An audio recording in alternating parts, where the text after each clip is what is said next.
Now we can talk about the public charge. So public charge. This is one of the things that if you had consulted a lawyer around a year ago, they would have told you they charge XYZ. And as of last year, almost every immigration lawyer ended up increasing their fees because of this public charge. So generally public charge, as I'd mentioned earlier, is something that Trump came up to make it difficult for a lot of immigrants to be able to qualify for green card. So in other words, in a nutshell, public charge is they want you to prove that you're not going to go after public benefits, or you're not likely going to be or to become a public charge. And the way you become a public charge is by applying for public benefit. In other words, you're showing that you can't take care of yourself. You need government help. And what are some of the ways that you can become a public charge? By asking for fee waiver. You file something and you've asked the government to waive the fee. That shows you're a public charge for immigration purposes. You apply for food stamp. That shows you're a public charge. You apply for housing assistance. Like the housing that you pay less because they consider how much income, because the owners of those apartments or houses are given money by the government to be able to support people who can't afford housing. Affordable housing or any housing assistance, you're a public charge. The biggest that I've mentioned is getting medical help. Getting medical help happens to a lot of us as immigrants. This is why I see a lot of people falling into public charge. Because, for example, as women, we come here, you don't have insurance, you get pregnant, you go to a hospital, you get some benefits from the hospital to help you pay for your maternity expenses or for all those medical checkups. Also, same thing with the guys. You get sick, you don't have insurance. You go to these, like for example, people who live here in Dallas, you go to Parklands Hospital. Once you go there, it's a county-owned hospital, or JPS for those in Dallas, in Fort Worth. You go there because you don't have insurance. It's a county hospital. They offer you some sort of medical help. Like for example, your bill is $5,000. They get you into a program whereby kind of like you're covered by the insurance for that hospital. You can go to that particular hospital, get medical help, pay very little, or you don't even have to pay. This is where a lot of us foreigners come in to become a public charge, is through medical help. By going through these county-owned hospitals, they get you easy. They're usually very easy to get you into the programs because they're getting paid, they're getting subsidized. For every client that they give that help for medical, they get it back in another way through all these government agencies give them money, or all these NGOs give them money.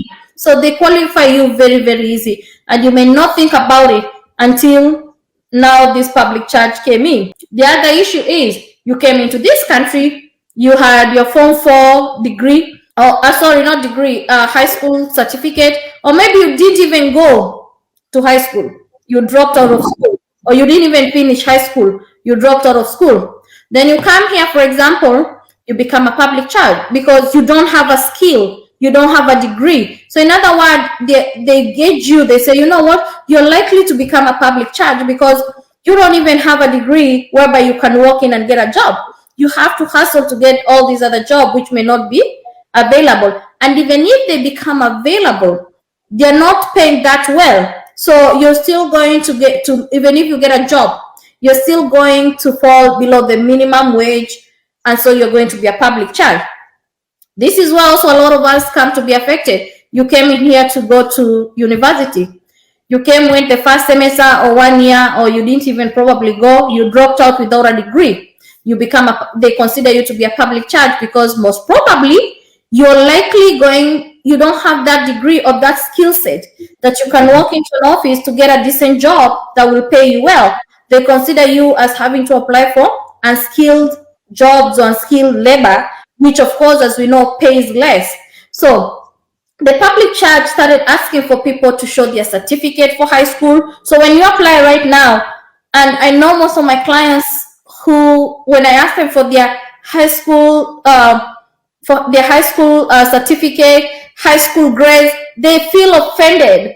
But I'm like, it's not me who's asking for you. I really have no need for your high school like certificate, but USCIS wants to see that certificate.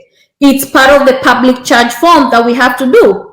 This public charge form that started, and I think I forgot to mention, this public charge form started last year March is when it started. So it's less than a year old thing that came up. So it started last year March. So like, for example, let's say, sorry, I got lost when I went back. What was I saying? Let me see. About when the public charge started on last year, March. Yes, last year March. So credit score. They want to see your credit score. They want to see your credit report, not just your score. They also want to see your credit report. So if you have a bad credit score, already right there, you're a problem as a public charge because you have a bad credit score. You're not going to be able to get a loan. You may not even qualify for most of these apartments. So already they're seeing you as becoming a public charge that you will need government help. That's the first thing. Let's say you have a good credit score, because it does happen. Okay, you find somebody has a 700 credit score, for example, but you have some things on collections. If you have things on your collection or bad stuff on your credit, then they come up again, they become a problem. You consider you as a public charge. So they're like, because you have all these debts that you have to pay. The other thing is now they're asking you to list your assets and to list your debt. Okay, so if you have a lot of debt and your, let's say for example, you have a lot of debt and your income is like 50,000-60,000, and you have a debt of like maybe 150, 200, again it becomes a problem. They start questioning you.